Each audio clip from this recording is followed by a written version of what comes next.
Assalamu alaikum dear students, myself Dr. Zahid Nazir. Dear students, today we will discuss about the hydroponics. In previous lecture we have discussed the role of biology in the field of health sciences as well as in the field of the nutrition. आज हम discuss करेंगे the hydroponic, जिसे कहा जाता है soilless water culture. तो याद रखिएगा, ऐसा प्रोसेस जिसमें हम क्या करते हैं, जो arid part of the plant है या arid part of the world है, मोस्टली ये प्रोसेस वहां परफॉर्म किया जाता है।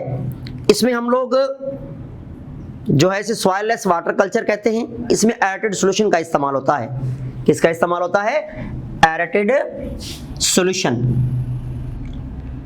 याद रखिएगा, इसमें जो सॉल्यूशन इस्तेमाल होगा that will B aerated solution. अब सॉइललेस वाटर कल्चर मींस यहां हम सॉइल का इस्तेमाल नहीं करते, एक सॉल्यूशन इस्तेमाल करते हैं, इसे हम कहते हैं एरेटेड सॉल्यूशन। और इस सॉल्यूशन के अंदर ऑल एसेंशियल न्यूट्रिएंट्स मौजूद होते हैं। क्या मौजूद होते हैं? All essential nutrients. कौन कौन से? मैक्रो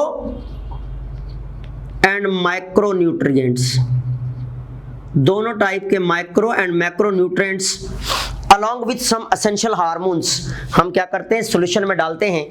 वो न्यूट्रिएंट्स जो प्लांट सॉइल से ले रहा होता है वो तमाम तरह हम एक सॉल्यूशन के अंदर ऐड करते हैं और उसमें हम सीड लगाते हैं। और जब फॉर एग्जांपल ये हमारे पास एक सॉल्यूशन है, जिस सॉल्यूशन के हम अंदर वो तमाम तरह न्यूट्रिएंट्स ऐड करते हैं, जो न्यूट्रिएंट्स कहाँ मौजूद होते हैं? Phosphorus, sulphur, calcium, cobalt, copper, zinc और बहुत सारे न्यूट्रिएंट्स जब हम ऐड करते हैं तो ये सॉल्यूशन क्या कहलाएगा? एरेटेड सॉल्यूशन का नाम देते हैं इसको हम।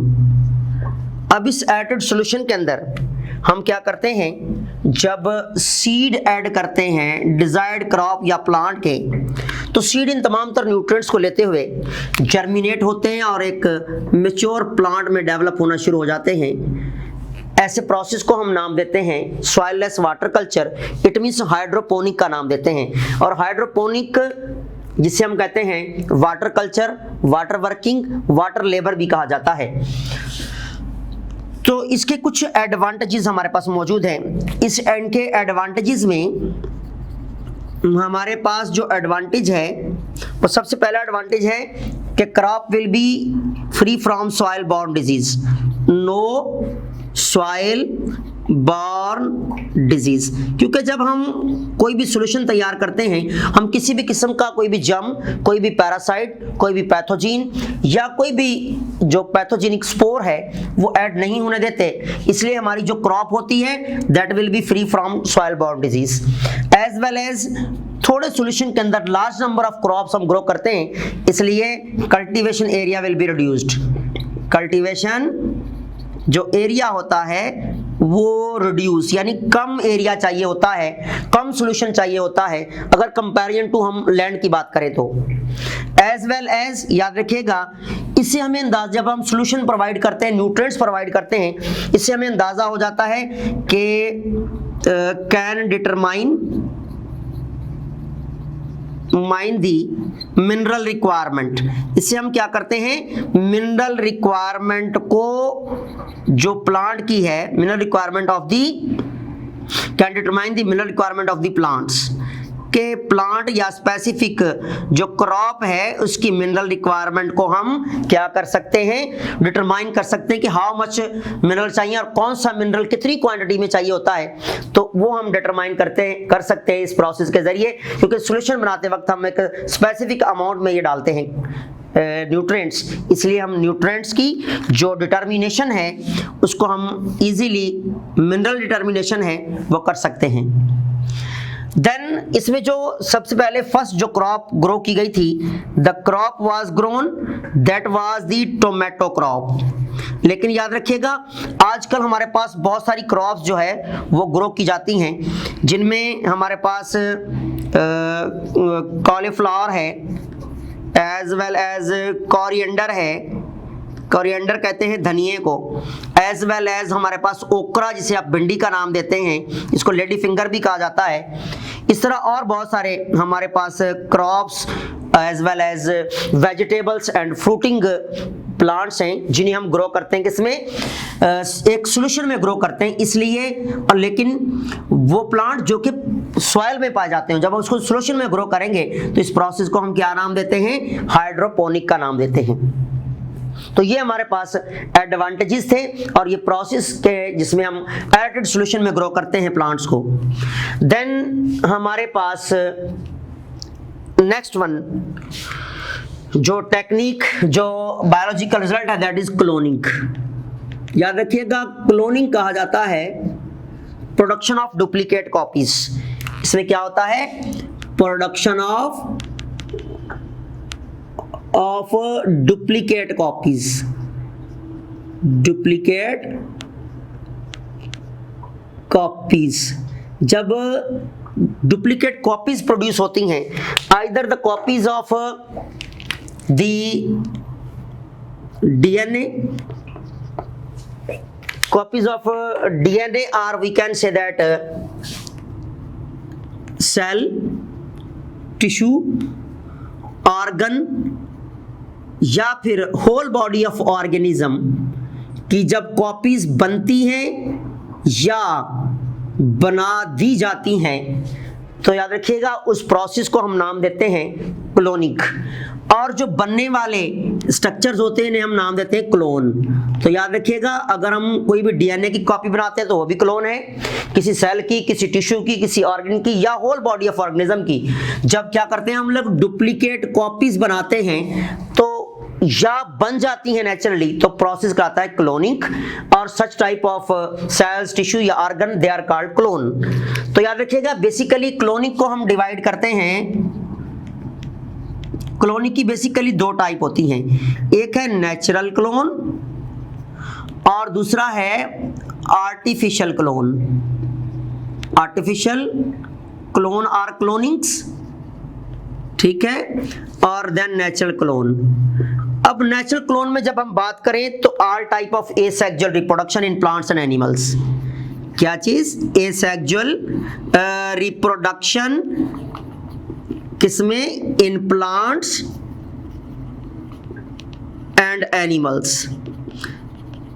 अगर हम प्लांट्स की बात करें तो प्लांट्स में जो एसेक्सुअल रिप्रोडक्शन नेचुरली होती है, इस तरह वेजिटेटिव प्रोपेगेशन है, इसी तरह हमारे पास स्पोरोलेशन है, स्पोरोलेशन है। एनिमल्स में देखें तो हमारे पास बडिंग है, हमारे पास फिशन है, हमारे पास रीजनरेशन है। याद रखिएगा हमारी बॉडी के अंदर जो वुंड्स वगैरह होते हैं उनका रिपेयरमेंट होना, तो जो वुंड रिपेयरमेंट है इसमें भी सेल अपनी क्लोन कॉपी बना रहे होते हैं। इस तरह एनिमल में रीजनरेशन होती है। एज वेल एज याद रखिएगा कि हमारे पास नेचुरल क्लोन में इन केस ऑफ ह्यूमन बीइंग के हवाले से देखा जाए तो आइडेंटिकल ट्विंस, आइडेंटिकल ट्विंस ये हमारे पास नेचुरल क्लोन है। और आइडेंटिकल ट्विंस के हवाले से आप वाकिफ हैं कि आइडेंटिकल ट्विंस को हम नाम देते हैं मोनोजाइगोटिक ट्विंस, मोनोजाइगोटिक ट्विंस कहा जाता है। अब ट्विंस आपको पता होना चाहिए वो बच्चे जिनकी डेवलपमेंट एक साथ होती है और एक साथ बॉर्न होते हैं उनको ट्विंस कहते हैं। अब ट्विंस बेसिकली दो टाइप के होते हैं, या तो आइडेंटिकल ट्विंस या फ्रेटर्नल ट्विंस। लेकिन जो आइडेंटिकल ट्विंस होते हैं थोड़ा सा मैं आपको बताता जाऊं। For example this is the reproductive system of female. और रिप्रोडक्टिव सिस्टम ऑफ फीमेल की जब हम बात करते हैं, अब यहां देखें जब फीमेल की ओवरी ओवम रिलीज करती है और ओवम कहां आता है, ओविडक्ट में। This is the ovum.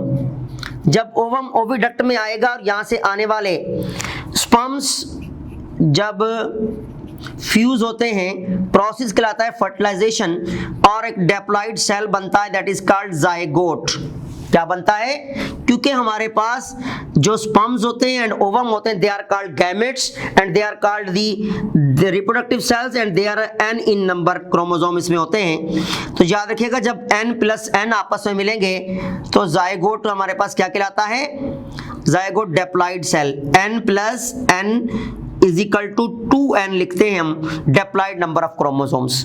तो इसमें क्या होता है, जब जायगोट बनता है और सेल जायगोट डिवाइड होता है तो फर्स्ट डिवीजन में क्या होता है, नेचुरली जो है ये सेल बजाय के एक साथ रहें, ये टूट के दो सेल बन जाते हैं, और ये सेल आपको पता है डिप्लॉइड सेल है और दोनों बिहेव करते हैं एज अ जायगोट। जैसे ही ये जायगोट्स डिवाइड होते हैं ये बनाते हैं ब्लास्टोसाइट्स। क्या बनाते हैं? ब्लास्टोसाइट्स। और ये ब्लास्टोसाइट जैसे आके इम्प्लांट होना शुरू होते हैं with the walls of the uterus, inside the uterus, और प्लेसेंटा फॉर्मेशन होती है। और जब ये डेवलप होते हैं ये बच्चे और ये बॉर्न होते हैं तो याद रखिएगा both will be same sex, both will be same sex. अब इनका सेक्स सेम होगा एज वेल एज, याद रखिएगा सेम सेक्स है तो जेनेटिकली अलाइक, इनकी जेनेटिक्स भी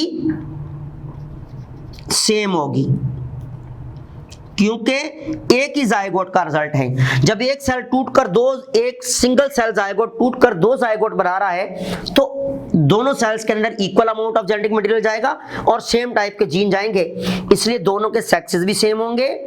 सेम सेक्सेस मींस मेल, और अगर एक फीमेल है तो दूसरा इंडिविजुअल भी फीमेल होगा, अगर एक मेल है तो दूसरा भी मेल ही होगा, इसलिए इसे कहते हैं आइडेंटिकल ट्विंस। और इसे मोनोजाइगोटिक ट्विन इसलिए कहा जाता है कि एक ही जायगोट से आगे चल के दो जायगोट बन रहे होते हैं, और इस प्रोसेस को हम कहते हैं नेचुरल क्लोनिंग, क्योंकि इसमें सेम कॉपी बनती है। एक जो इंडिविजुअल होता है दूसरे की 100% सेम कॉपी होता है, genetically, behaviourally, physiologically, all feature सारे के सारे सेम होते हैं, इसलिए आइडेंटिकल ट्विंस को एक common example of natural clone कहा जाता है। इस तरह हमारी बॉडी के अंदर ब्लड सेल्स की फॉर्मेशन, ब्लड सेल्स का बनना, कौन सा प्रोसेस?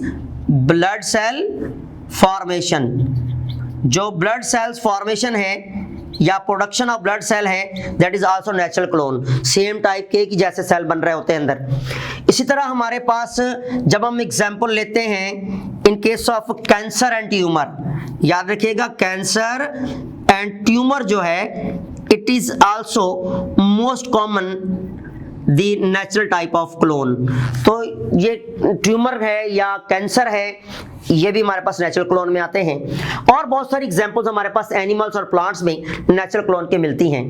लेकिन जब हम बात करते हैं आर्टिफिशियल क्लोन की तो सबसे पहले याद रखिएगा 1997 में स्कॉटलैंड के जो साइंटिस्ट थे इन्होंने 1997 के अंदर डॉली शीप सबसे पहले तैयार की थी। कौन सी शीप तैयार की थी? डॉली शीप, जिसे फर्स्ट क्लोन कहा जाता है। इन्होंने डॉली शीप को तैयार करते वक्त याद रखिएगा 3 शीप्स का इस्तेमाल किया था, और ये प्रोसीजर आपको अंडरस्टैंडिंग के लिए, वरना हम एक ही शीप में प्रोसेस कर सकते हैं। तो फॉर एग्जांपल दिस इज हमारे पास the first sheep and this is the second sheep, this is the second sheep. अब इन्होंने क्या किया, एक शीप का मेमोरी सेल लिया जिसको हम कहते हैं सोमैटिक सेल। क्या नाम देते हैं? सोमैटिक सेल का नाम देते हैं। This is the somatic cell. Somatic cell जिसे आप नाम देते हैं बॉडी सेल का नाम भी देते हैं, और इन्हें हम दूसरे लफ्जों में नाम देते हैं मेमोरी सेल्स। कौन सा सेल लिया? Memory cell providing. First sheep ने मेमोरी सेल प्रोवाइड किया। जब इसका मेमोरी सेल बाहर निकाल लिया गया जो कि विथ डिप्लॉइड न्यूक्लियस के साथ, nucleus will be with the 2n, और दूसरी जो शीप थी इसका जो है वो ओवम लिया गया, और जो कि आपको पता होना चाहिए क्या है, जर्म सेल, जिसे हम कहते हैं gametes. This is the ovum. अब इन्होंने क्या किया, प्रोसेस होगा न्यूक्लियस रिमूवल। या रिमूवल ऑफ न्यूक्लियस किया। जब न्यूक्लियस को रिमूव कर देंगे तो हमारे पास क्या होगा, जब हमने सोमा सेल का, मेमोरी सेल का न्यूक्लियस रिमूव किया तो हमारे पास ओनली बच जाएगा ये साइटोप्लाज्म, जिसकी जरूरत नहीं होती, हम इसको डिस्कार्ड कर देंगे। और दूसरा जो है यहाँ पर न्यूक्लियस, जब हमने एग का भी रिमूव कर दिया तो बचा साइटोप्लाज्म ऑफ दी एग। तो हम क्या करेंगे, ओवम या एग के अंदर अब यहाँ पर न्यूक्लियस इम्प्लांटेशन होगी। क्या होगी? न्यूक्लियस इम्प्लांटेशन की गई। अब न्यूक्लियस इम्प्लांटेशन जब हो गई, जब न्यूक्लियस को इम्प्लांट करेंगे साइटोप्लाज्म ऑफ द एग में, तो याद रखिएगा this cell will behave as zygote. क्या बिहेव करेगा? एज अ जाइगोट बिहेव करेगा। फिर हम इसको अंडर लेबोरेटरी कंडीशन रखते हैं। जब इसको अंडर लेबोरेटरी कंडीशन हम तमाम तरह न्यूट्रिएंट्स देते होते हैं, पॉसिबल कंडीशन प्रोवाइड करते हैं, तो ये एक सिंगल सेल जो जाइगोट है ये चेंज होना शुरू हो जाता है। एक सिंगल सेल जाइगोट बना देगा ब्लास्टो, एक सिंगल सेल जाइगोट था, इसने बॉल ऑफ सेल बना दी जिसे आप नाम देते हैं ब्लास्टोसाइट्स।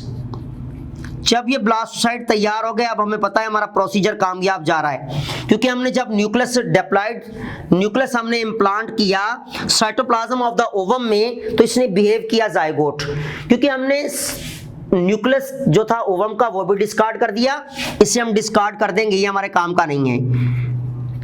इस तरह इसे cytoplasm of the soma cell या मेमोरी सेल को भी हम डिस्कार्ड कर देंगे, ये भी हमारे काम का नहीं है। तो बचा हमारे पास क्या? Nucleus of soma cell and cytoplasm of ovum.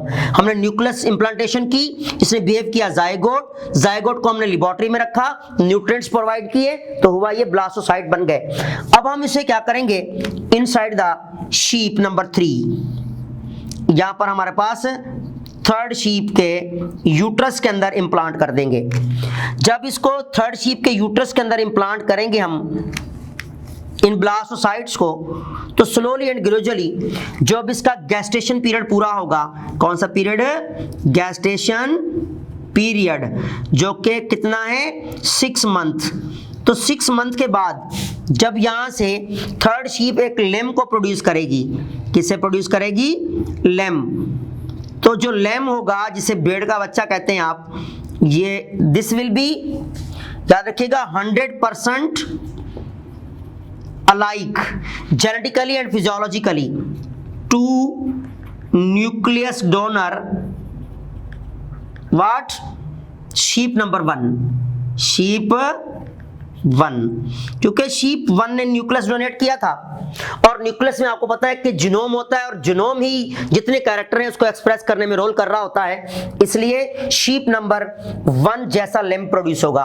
हालांकि देखें, जो ओवम का साइटोप्लाज्म था वो शीप 2 का था, और जिस फीमेल ने डेवलपमेंट का पीरियड दिया है, डेवलपमेंट दी अपने यूट्रस में, वो शीप नंबर 3 थी, लेकिन जो कॉपी बनी है that is sheep number 1। Why? Because nucleus किसका इस्तेमाल हुआ था? शीप 1 के मेमोरी सेल्स का, इसलिए तमाम तरह इंस्ट्रक्शन इसके न्यूक्लियस से आ रही थी, जीनोम न्यूक्लियस में मौजूद था, इसलिए जितने भी कैरेक्टर होंगे genetically, physiologically, morphologically, all character will be alike और similar to the sheep number 1 which is nucleus donor. तो लैम जो होगा वो 100% कॉपी किसकी होगा? The nucleus donor sheep number 1 की, और इसे आर्टिफिशियल क्लोन कहते हैं। याद रखिएगा, आजकल जो आर्टिफिशियल क्लोन चल रही हैं, इसमें हमारे पास डॉली शीप तो फर्स्ट क्लोन था, लेकिन याद रखिएगा नाउअडेज हम जो है वो क्या करते हैं, नाउअडेज हम जो है वो पिग पे काम चल रहा है, एज वेल एज कैट पे काम हो रहा है, रैबिट पे काम हो रहा है, काऊ पे काम किया जा रहा है, शीप पे काम हो रहा है, गॉट पे काम हो रहा है, और बहुत सारी एनिमल्स की जो है वो क्लोन तैयार की जा रही हैं और की जा भी चुकी हैं। इसमें रैट्स आप ले सकते हैं और बहुत सारे एनिमल्स की क्लोन कॉपीज बन रही हैं। लेकिन कॉपी ह्यूमन बीइंग की भी क्लोन बन सकती है, लेकिन स्पिरिचुअल पॉइंट ऑफ व्यू से as well as medical point of view से, क्योंकि जितनी भी कॉन्जेनिटल डिजीज होंगी वो 100% कॉपी हो जाएगी क्लोन में, इसलिए मेडिकल साइंस भी क्लोनिंग करने को ह्यूमन बीइंग में मना फरमाती है और मना करती है हमारी मेडिकल साइंस भी।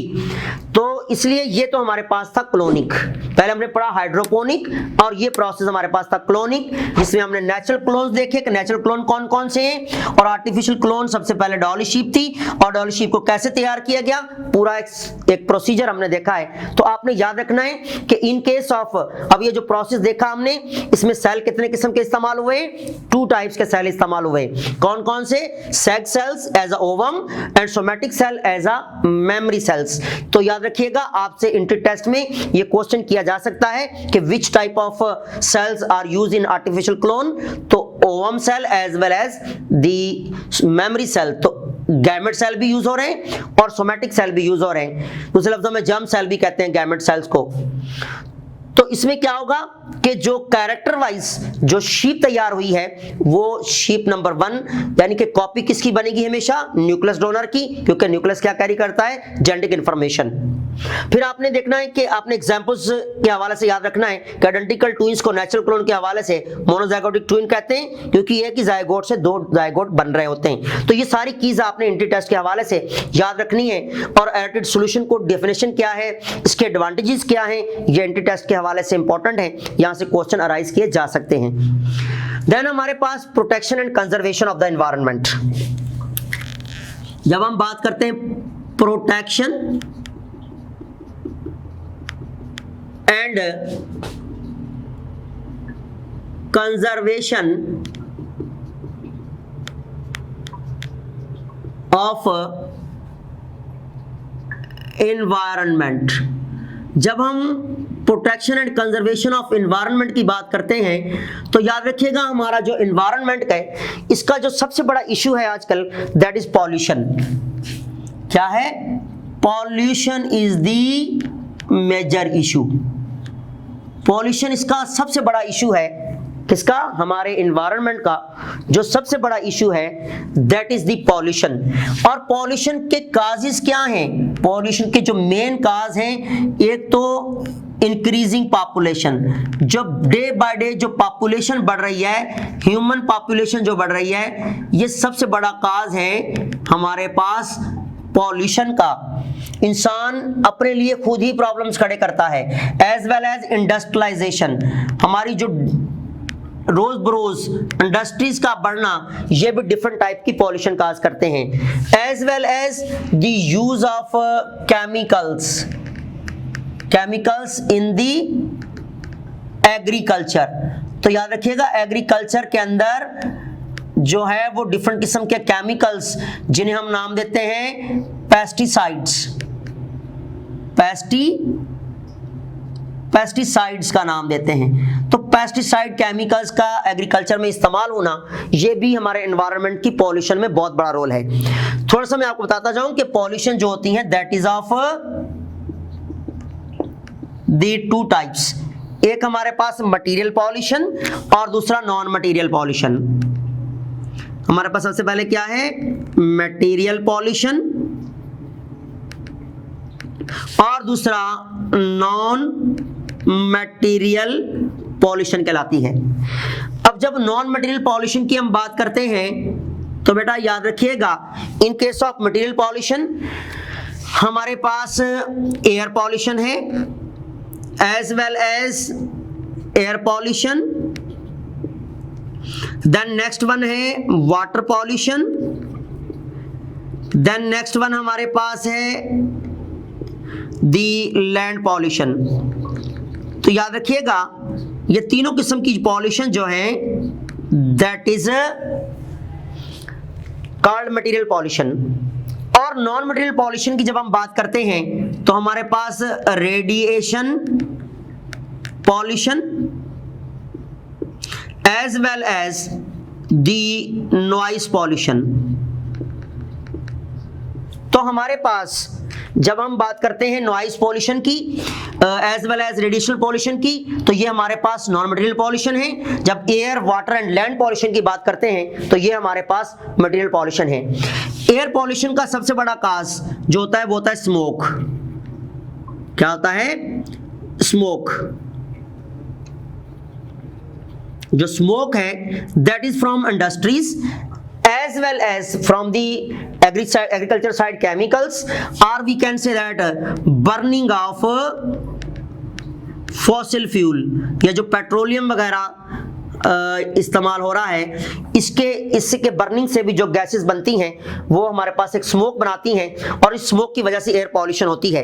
और याद रखना एयर पॉल्यूशन, इस स्मोक के अंदर क्या होता है? Carbon dioxide, carbon monoxide, nitrous oxide as well as sulphur dioxide, ये टॉक्सिक गैसेस हमारी एयर पॉल्यूशन काज करती हैं। और इन्हीं टॉक्सिक गैसेस की वजह से जब ये टॉक्सिक गैसेस हमारे एयर के साथ रिएक्ट करती हैं और वाटर के साथ रिएक्ट करती हैं हमारी एयर में, वाटर वेपर के साथ, तो काज करती हैं एसिड रेन। और जिस एसिड रेन की वजह से हमारी aquatic lifes as well as हमारी terrestrial lifes including man severely affect होते हैं। स्किन प्रॉब्लम्स काज होते हैं, हेयर फॉल काज होती है, स्किन एलर्जीज काज हो जाती हैं, आई एलर्जीज काज होना शुरू होती हैं, as well as it may be cause the skin cancer. याद रखिएगा ये कैंसर काज करने में भी बहुत बड़ा रोल अदा करती हैं। और ये जो पॉल्यूशन है, ये जो अनवांटेड एडिशन हमारे एनवायरनमेंट में डिफरेंट टॉक्सिक गैसेस की फॉर्म में, ये toxic gases sulphur dioxide lungs cancer काज करने में बड़ा रोल अदा करती है। तो एयर पॉल्यूशन एक बहुत बड़ा सीवियर प्रॉब्लम है for the life, same as water pollution. अब वाटर पॉल्यूशन के काजेस क्या हैं? Washing out chemicals from the agriculture, जो हम फर्टिलाइजर या केमिकल्स जो है वो इस्तेमाल कर रहे होते हैं एग्रीकल्चर में, जब ये वॉश आउट होकर हमारे पूल्स में, पाउंड्स के अंदर जाते हैं तो ये क्या काज करते हैं? ये वाटर पॉल्यूशन काज करते हैं, जिसकी वजह से वाटर लाइफ्स सीवियरली अफेक्ट होती हैं। तो नेक्स्ट वन काजेस हमारे पास द सीवेज सिस्टम, हमारा जो वीक सीवेज सिस्टम है, जिसकी वजह से हमारे घरों का ये जो सीवेज का वाटर है, ये जो हम कपड़े धोते हैं, इसमें डिटर्जेंट्स होते हैं, केमिकल्स होते हैं, सर्फ केमिकल्स होते हैं और बहुत सारे जो हम घरों में जो हमारा वाटर होता है, सीवेज सिस्टम पानी, ये डायरेक्ट जब हमारे पास लेक्स में या हमारे रिवर्स में या पाउंड्स में जाता है तो सीवियर जो है वो प्रॉब्लम्स काज करता है टू एक्वेटिक लाइफ्स के लिए, and it will be unfit for consumption to mankind, mankind के लिए भी अनफिट हो जाएगा। इसकी वजह से अलगल बैलून फॉर्मेशन होती है, इसको यूट्रॉफिकेशन कहते हैं। यानी वाटर पॉल्यूशन भी हमारी हेल्थ के लिए और ह्यूमन बीइंग के लिए एक सीवियर मसला है। देन हमारे पास लैंड पॉल्यूशन, इसकी हमारे पास गार्बेज, अब गार्बेज है यानी घरों का जो कूड़ा किचरा, as well as industrial waste. आपने देखा होगा कि ये गार्बेज और इंडस्ट्रियल वेस्ट जगह जगह गली कोनों के अंदर, जगह जगह जमीनों के अंदर ढेर लगे हुए होते हैं, जिसकी वजह से सबसे बड़ा प्रॉब्लम ये होता है कि हमारी सॉइल की फर्टिलिटी कम हो जाती है, सॉइल को पानी की एब्जॉर्ब करने की कैपेबिलिटी खत्म हो जाती है, जिसकी वजह से जो है वो हमारी soil unfit for use of agriculture as well as household के लिए इस्तेमाल नहीं करेंगे। जहां गंद किचरा है हम वहां पर घर बनाना पसंद नहीं करते, हाउस होल्ड के लिए भी अनफिट हो जाएगी। एज वेल एज उस जो हमारे पास जो वेस्ट है, इंडस्ट्रियल वेस्ट है या गार्बेज है हमारे घरों का, इसमें बहुत सारे बैक्टीरिया और जर्म्स बनते हैं जो कि हेल्थ प्रॉब्लम्स काज करते हैं, जो ह्यूमन बीइंग के लिए हेल्थ के हवाले से देखा जाए तो बहुत बड़े इश्यूज खड़े करेंगे। तो लैंड पॉल्यूशन भी हमारे पास जो कि मटेरियल पॉल्यूशन है, it is also the severe problem for man, for human being as well as for the survival of mankind. इसी तरह जब रेडिएशन पॉल्यूशन की हम बात करते हैं तो याद रखिएगा radiation alpha, beta, gamma and X रेजिस।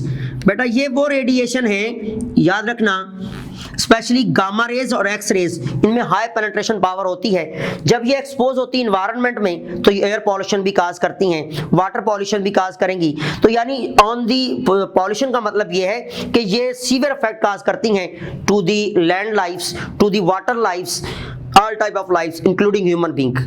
Specially gamma rays जहां से पास होती जाएगी ये आपके सेल को डिस्ट्रॉय करेगी, जिसकी वजह से जो है वो डिफरेंट फॉर्म ऑफ कैंसर भी अपीयर हो सकती हैं। तो ये हमारे पास। देन नॉइज पॉल्यूशन, जिसे हम कहते हैं अनवांटेड साउंड्स, अनवांटेड साउंड्स।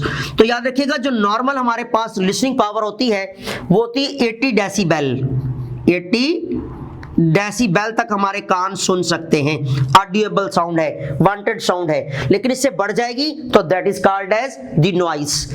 और नॉइस की वजह से आपको पता होना चाहिए बहुत सारे हेल्थ प्रॉब्लम्स, एक तो डिप्रेशन काज होगा, स्ट्रेस काज होगा, हाइपरटेंशन कंडीशन आएंगी, जिसकी वजह से अदर हेल्थ प्रॉब्लम्स काज होते हैं टू मैनकाइंड। तो डिफरेंट टाइप ऑफ पॉल्यूशन जो है ये डे बाय डे हमारे एनवायरनमेंट को डिटोरिएट कर रही हैं। Human activities he problems and issues खड़े होते हैं। अब इसे ओवरकम करने के लिए याद रखिएगा हम क्या करते हैं, खास तौर पर जो है वो न्यू इंडस्ट्रीज को अगर हम कंट्रोल करते हैं, पॉपुलेशन को कंट्रोल करते हैं, तो हमारे पास किसी हद तक पॉल्यूशन कम हो जाएगी। या हम एग्रीकल्चर में अगर हम अल्टरनेट मेथड इस्तेमाल करें to control pest as well as to control pathogen, जिसे हम कहते हैं IPM या IDM। क्या कहते हैं? IPM, इसे हम कहते हैं इंटीग्रेटेड पेस्ट मैनेजमेंट, या हम नाम देते हैं IDM, इंटीग्रेटेड डिजीज मैनेजमेंट। अब पेस्ट मैनेजमेंट, बेटा पेस्ट याद रखिएगा ऐसे लिविंग बीइंग्स जो ह्यूमन बीइंग को लॉसेस काज करते हैं, उन्हें हम कहते हैं पेस्ट। वो पेस्ट याद रखिएगा कोई बैक्टीरिया हो सकता है, क्या हो सकता है? बैक्टीरिया, वो कोई वायरस हो सकता है, वो फंगस भी हो सकती है, एज वेल एज कोई एनिमल या प्लांट्स भी, प्लांट्स एज अ वीड्स। सारे के सारे क्या है? पेस्ट हैं जो हमें इकोनॉमिकल लॉसेस देते हैं। अब इन्हें कंट्रोल करने के लिए जब केमिकल इस्तेमाल करेंगे तो पॉल्यूशन काज होगी, तो हम इसका अल्टरनेट मेथड ढूंढते हैं ताकि पेस्ट को कंट्रोल किया जाए, और उस टेक्निक को हम कहते हैं इंटीग्रेटेड पेस्ट मैनेजमेंट, जिसमें हम कुछ कंट्रोल मेजर्स लेते हैं, जिनमें नंबर 1 है कल्चरल कंट्रोल। अब कल्चरल कंट्रोल, सेकंड वन है दी मैकेनिकल कंट्रोल, जिसको फिजिकल कंट्रोल भी कहते हैं, एज वेल एज याद रखिएगा हम नाम देते हैं बायोलॉजिकल कंट्रोल। और केमिकल कंट्रोल तो हम करेंगे नहीं, क्योंकि हमें केमिकल्स ही को तो डिग्रेड करना है जो पॉल्यूशन काज कर रहे हैं। तो हम कल्चरल कंट्रोल में क्या करते हैं, या तो क्रॉप रोटेशन करते हैं। क्या करते हैं? इसमें क्रॉप रोटेशन कॉमन एग्जांपल है। व्हाट? Crop rotation. बेटा याद रखिएगा बहुत सारी ऐसी पेस्ट होती हैं, वो चाहे फंगल पेस्ट हो या कोई वायरस हो या बैक्टीरिया हो या कोई एनिमल हो, जो कि मोनोफेगस होते हैं, एक ही होस्ट पे डिपेंड करते हैं। तो जब हम सेम एरिया में सेम टाइप की crops through out the year हम ग्रो करते रहेंगे तो याद रखिएगा बहुत बड़ा इशू हो जाएगा, और उसमें मोनोफेगस इंसेक्ट की पॉपुलेशन, जो पेस्ट है उसकी पॉपुलेशन बढ़ती जाएगी। तो जब हम क्या करते हैं, सक्सेसिव ईयर में एक ही साल के अंदर हम अल्टरनेटिव क्रॉप्स लगाते हैं एक जगह पर। फॉर एग्जाम्पल एक फील्ड में अगर हम एक साल गन्ना उगाते हैं तो नेक्स्ट ईयर हम क्या लगाएंगे, वहां पर राइस या वीट लगा देते हैं, ताकि जो मोनोफेगस पेस्ट है या मोनोफेगस पैथोजीन है या एक ही होस्ट पर डिपेंड करने वाले, उन्हें हम कंट्रोल कर सकें। तो इस प्रोसेस को क्रॉप रोटेशन कहते हैं, यानी कि अल्टरनेटिव और we can say that rotation करते हैं क्रॉप्स, ठीक है, इन दी सक्सेसिव ईयर। तो एक ही साल के अंदर या सक्सेसिव ईयर्स में जब हम क्या करते हैं, अल्टरनेटिव क्रॉप लगाते हैं। For example sugar cane. अब शुगर केन किसी फील्ड में मौजूद है तो नेक्स्ट सीजन में हम वहां पर क्या लगाते हैं, अगर वीट लगा देते हैं या कॉर्न, मकई जिसे कहते लगा देते हैं, या राइस लगा देते हैं, ताकि मोनोफेगस इंसेक्ट को उस फील्ड के अंदर कंट्रोल किया जा सके, तो उसे क्रॉप रोटेशन कहते हैं। इसी तरह मैकेनिकल में क्या करते हैं हम लोग, मैकेनिकल कंट्रोल में हम लोग जितने भी रेजिड्यूज होते हैं या हमारी फील्ड जो होती है एग्रीकल्चर फील्ड, उसमें कोई लार्वे वगैरह या जो हमारे पास कोई प्यूपा वगैरह या रिमेनेंट्स जो होते हैं हमारी क्रॉप्स के, जब उनको पिकअप करते हैं और उनको बरीड कर देते हैं या बर्न आउट कर देते हैं हम लोग, उससे मैकेनिकल या फिजिकल कंट्रोल कहते हैं, ताकि पेस्ट को कंट्रोल किया जा सके। इसमें हम क्या करते हैं, अगर कोई अफेक्टेड प्लांट है तो उस प्लांट को भी बर्न आउट कर देंगे ताकि इसके ऊपर जो स्पोर्स हैं या कोई पेस्ट है वो डिस्ट्रॉय हो जाए, या कोई पेस्ट स्पोर्स हैं या प्यूपा या लार्वे जमीन वगैरह में हैं। तो आपने देखा होगा जब हम शुगर केन की फसल काटते हैं तो एक दफा उसके ऊपर आग लगाते हैं, उसको जला देते हैं ताकि कोई पेस्ट हो या कोई पैथोजीन हो तो उससे खत्म कर दिया जाए, फिर उसमें कोई न्यू क्रॉप हम लगाते हैं या फिर सेम वही क्रॉप लगाते हैं। तो इसलिए याद रखिएगा ऐसे प्रोसेस को मैकेनिकल कंट्रोल कहते हैं। और बायोलॉजिकल कंट्रोल कहते हैं control life against life, control life against life.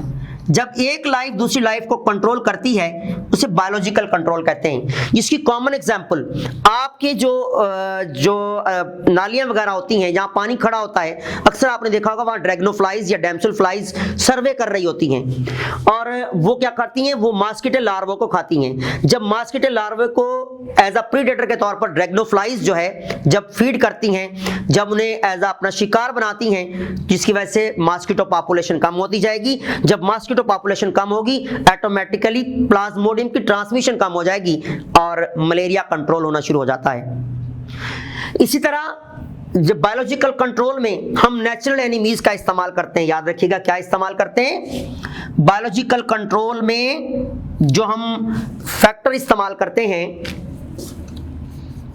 Biological, ठीक है, हमारे पास कंट्रोल में हम क्या करते हैं नेचुरल एनिमीज, जिसे हम इंसानी दोस्त कहते हैं, नेचुरल एनिमीज, नेचुरल एनिमीज का इस्तेमाल करते हैं। तो नेचुरल एनिमीज में हमारे पास पैरासाइट्स, हमारे पास प्रीडेटर्स, हमारे साथ पास हाइपर पैरासाइट्स और डिफरेंट टाइप के हम जो है वो नेचुरल एनिमीज इस्तेमाल करते हैं। जब पैरासाइट अटैक करता है किसी भी पेस्ट के ऊपर तो ऑटोमेटिकली पैरासाइट की जो पेस्ट की पॉपुलेशन डिक्लाइन हो जाएगी, या पेस्ट को अगर प्रीडेटर खा जाते हैं तो तब भी पेस्ट की पॉपुलेशन कंट्रोल हो जाएगी। या हाइपर पैरासाइट, याद रखिएगा वो पैरासाइट होते हैं जो पैरासाइट्स पर पैरासाइट होते हैं। तो इस तरह जब हम किसी भी ऑर्गेनिज्म से दूसरे ऑर्गेनिज्म को कंट्रोल करते हैं that is called biological control. और जो एजेंट इस्तेमाल होते हैं इन्हें हम क्या कहते हैं बायोलॉजिकल कंट्रोल एजेंट्स कहा जाता है।